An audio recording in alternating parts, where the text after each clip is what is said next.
Afternoon all, let's have a look at my last round game against Randolf, who's kindly emailed me the game. He was recording it assiduously. It was only 30-minute chess, so this is definitely not the best game prize. I didn't bother submitting it. I didn't want to sacrifice peace necessarily if there were simpler ways without any risk to win. My opponent asked after the game, he's a fan of the Kingscrusher channel. He said, are you really Kingscrusher? Are you just an impersonator? Well, the thing is, which I hope I've always emphasised in recent videos, is that although my nickname is Kingscrusher, you don't have to be biased to trying to crush the opponent's king all the time. I think that's dangerous sometimes. If you're going to sacrifice a piece and it's quite murky and unclear, then you might just be a piece down. So in this game, I chose a positional continuation instead, as we'll see. So knight f3. I did play with some aggression here, c5. Randolf writes, the opponent is my internet guru. His nickname is Kingscrusher, and he has left loads of videos on YouTube of 5-minute games with live annotation, besides being the founder of chessworld.net. By the way, Randolph was cheekily mentioning about the interface being an issue on a video. I'll reply to, you'll see that as a video link on this game, so you'll see Randolph, he's in one of my videos. So c4, knight c6. So I'm preparing to clamp down on the d4 square. Knight c3, e5. I don't mind about this gaping hole on d5 because it's about trying to get favourable trump cards. Potentially losing trump cards. Here, the bind, the Maroczy kind of type bind, is potentially losing trump card for me because of the weakness of the d5 square. It has to be said. Let's be honest. But this is double-edged. This is a way of playing in a double-edged manner. So d3, g6. I'm strengthening my bind logically with the bishop on the diagonal. a3, okay, might be preparing b4 at some point. I played bishop g7 rather cheekily because if b4, I believe e4 just wins on the spot, attacking the knight and this diagonal. So he quite wisely, if he wants to play that, he move the rook out of the way first. And now a5. So I'm not minding about these light square weaknesses. I'm taking risks. Okay, but I'm not such big risks. Like being a piece down. So g3, knight ge7. I don't want to block the bishop. I want to play for f5 later. Bishop g2 after castles. Knight d5. Now, one of my potentially losing trump cards in this opening is what I previously mentioned. I've got the Maroczy binds kind of on d4, but I've got the gaping hole on d5. But what has he done with this d5? Well, actually, it's not so bad as it looks. He sealed it up with a pawn. But he is getting that c4 square, which is not to be underestimated later with knight moves like this potentially. But he could have gone for that immediately, much quicker than the game. Eventually this knight landed on c4, but it took a while. So that's one positional thing. It's not so clear cut. White's double pawns are like a space gain, this pawn on d5. Okay, he's blocked the outpost square for a piece. That's one concession. So after e4, d6, he plays now bishop d2 as if maybe b4 is a problem.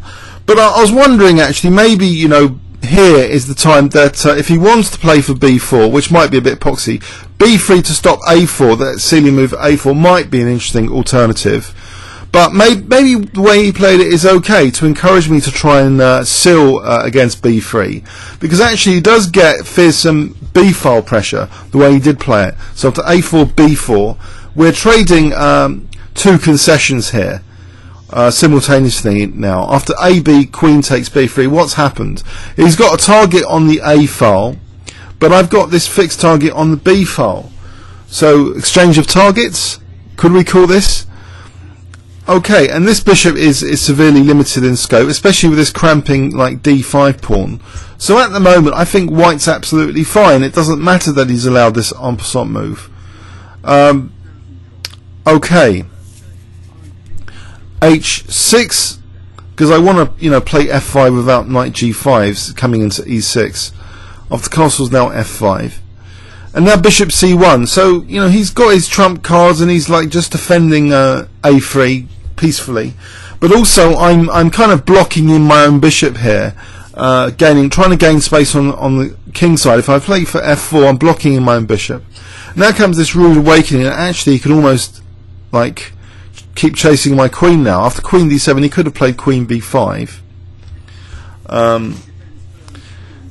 but he plays actually knight h4. In his notes he says, yeah, the knight belongs knight d2 to c4. Yeah, that's good, you know, to attack d6. That's a really, it shows that actually knight d5 might be actually a really clever move, because this c4 square all the time is a bit of a pain, especially now with this pawn on d6 being a bit backwards. You know, if there's simultaneous pressure on it, it's going to be a real problem. But for the moment he played knight h4, so yeah, maybe knight d2 was better. f4, so I'm hemming in my bishop even more. This is the problem, putting all my pawns on the same colour as that bishop. And he's just setting up a light square blockade. So with h3. Now here, maybe knight f5 was possible. You know, because takes, there's like bishop e4. But on the other hand, it would dice up his pawns. So maybe, you know, it's not so hot. I'm not totally like convinced. I don't have to take on f5. Say here, you know, bishop e4. Okay, that bishop is nice on e4, but you know, maybe later this pawn's a target unless g4 is played, in which case, yeah, okay, it could have been an interesting continuation, this one, but he moves it to f3. So positionally, the knight's actually getting back to c4, which has got its own advantages. So knight g6, and after g4, okay. What can we say about this position? He's got big, you know, queenside pressure on the B file. My A file pressure on A3 seems a bit pathetic. So I evict his queen, and now queen B5, and I'm really stuck for a plan. Do I really have to go for a kingside attack? Is that the only thing in the position? To play maybe for H5, you know, putting pressure on G4? Well, for the moment I do go for that. But I'm aware that he's just setting up a brick wall now after f3. He's hemming in his own bishop, of course. But with this brick wall, he's gaining time for his own queenside like pressures and pressure on d6. So knight h4. So we're reaching this point where should I be playing like Kingscrusher, you know, trying to sack a piece on g4? That's the big question now. The thing is, after knight b6, you know, I'm really stuck here. I don't want to lose b7. I don't really want to sack a bishop. In fact, sorry, rewind one move here. This was the point where I made the crucial decision that actually, you know, knight b6 to c8 is setting some sort of deadline for me doing something with a sacrifice on g4. Do I really have to have this deadline imposed on me? I think we're going to have to stick on an engine here to see if the bishop sack is good. Okay, so I'll add a Kibitzer. Houdini.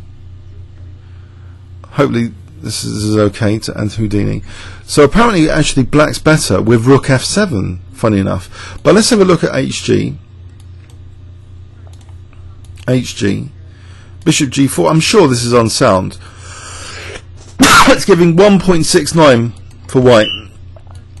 Where's the attack? Where would the attack be? Okay, I'm going for the brilliancy prize, but you know, it's a team match as well, and they could come second if we don't beat them in this match, King's Head. So we actually managed to leapfrog them as a result of beating them. Here, white is 2.48 technically better. And what's so brilliant anyway about this bishop sack? There's maybe there's a thin boundary between brilliance and just utter, you know, just giving up pieces for nothing. I couldn't see the attack myself. Check, you could just take. Great. Will I get one check and that's it? You know, the king could just go to e2 here, or even g3. There's nothing. White's guarding all the squares. With this rook on a6, this is not exactly coming in quickly for the attack. This rook stuck on a6.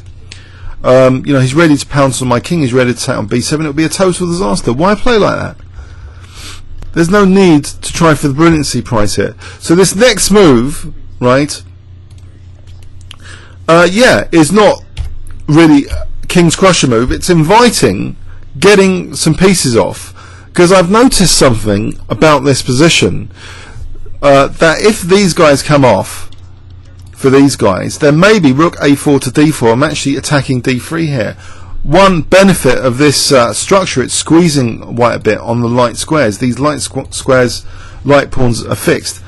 If I can get a rook to d4 and get this bishop wriggling out of the pawn chain, I thought this is a much better idea. So rook f7, I'm inviting possibly knight b6 to get some pieces off. It frees my position up. So some pieces come off. And now rook b3, and again I can also emphasize this target. I can neutralize in fact his trump card, the b file, and the fixed target, and also aim for my fixed target now. So emphasizing which fixed target is more exploitable. So I start to reinforce b6, reinforced now. So is my fixed target such a problem now with this bad bishop holding up b6? And now I start on my opponent's fixed target, doubling up the rooks, and now this rook infiltration I want to play. But first I also want the option of moving my king over here, so I don't want GH held over me, so I take a pawn first. He takes like that. He doesn't want to allow potential f3s, justifying the knight on h4. Now rook a4, this plan simply to lock, put pressure on d3, because the knight is holding up the bishop passively to hold up on f3. The bishops can't easily play bishop f1. So this is the kind of position I thought, well, this is okay. The pawns are actually doing something useful here. They're not just hemming in this bishop on g7. They're cramping the opponent's bishop. The bishop is kind of passive, not too many squares, because of that f4 pawn. So I thought I was better here. Rook c3, and he gets a bit complacent.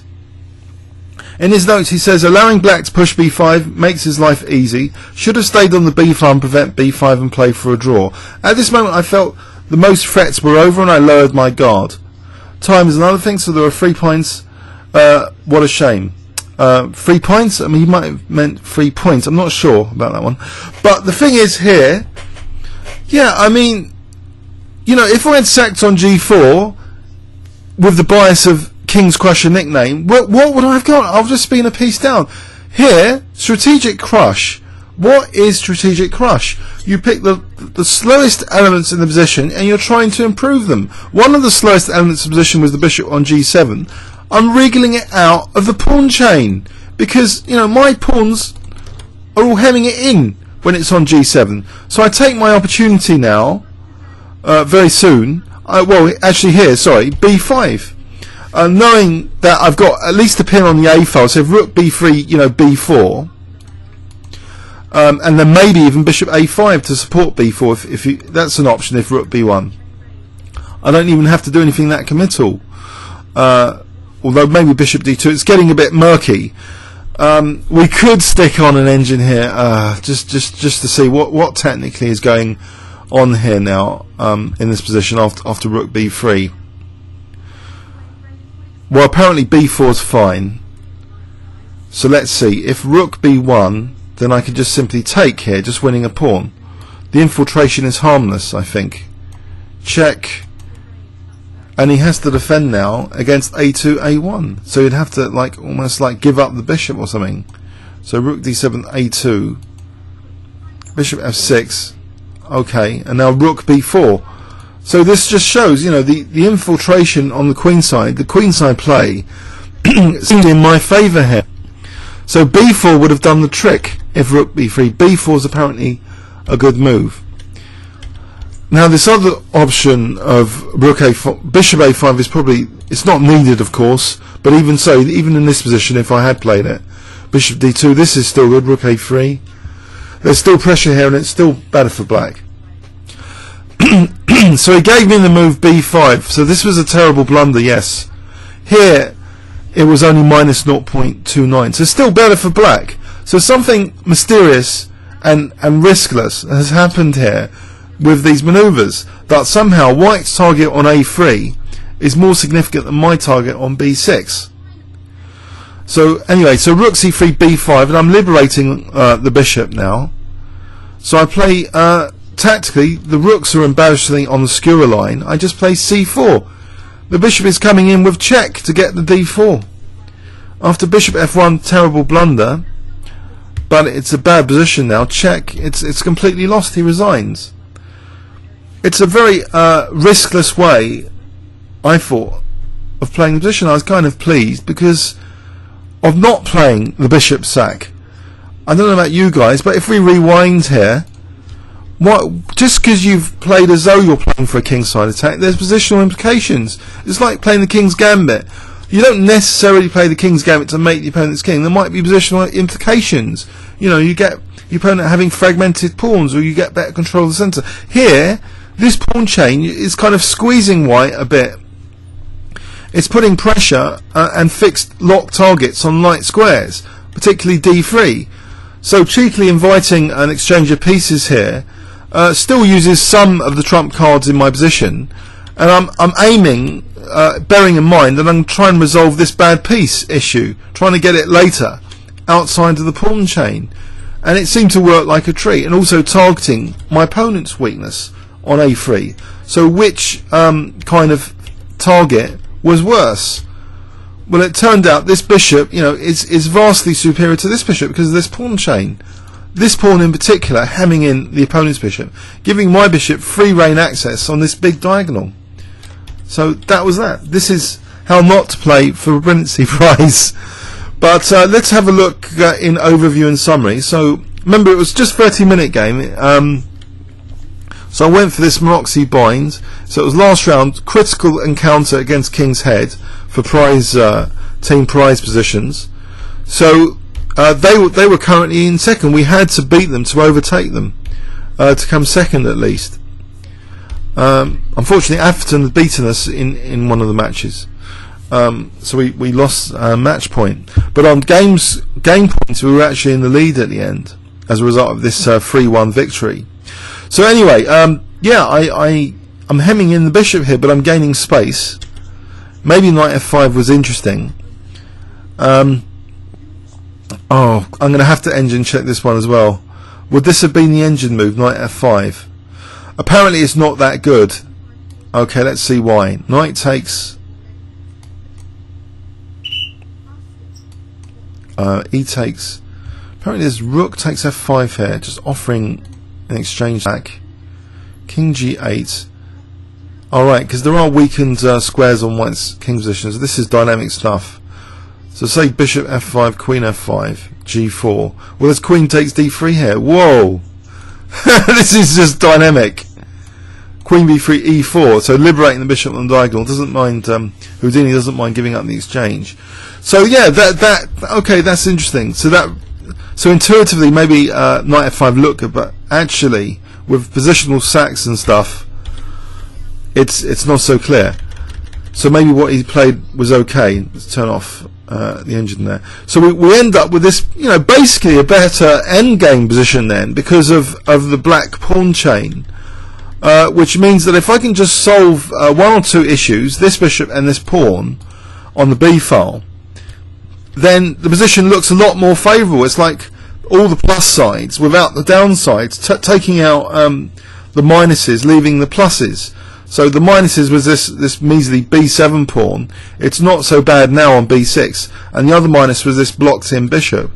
So then I get all the pluses of position, the fixed target on a3, the knight's cramping in the bishop, the pawn chain space and squeezing implications, locking down fixed targets on light squares. So you know, able to target d3. So I'm just emphasising all the trump cards without them being potentially as losing. Please leave any comments or questions on YouTube. Thanks very much.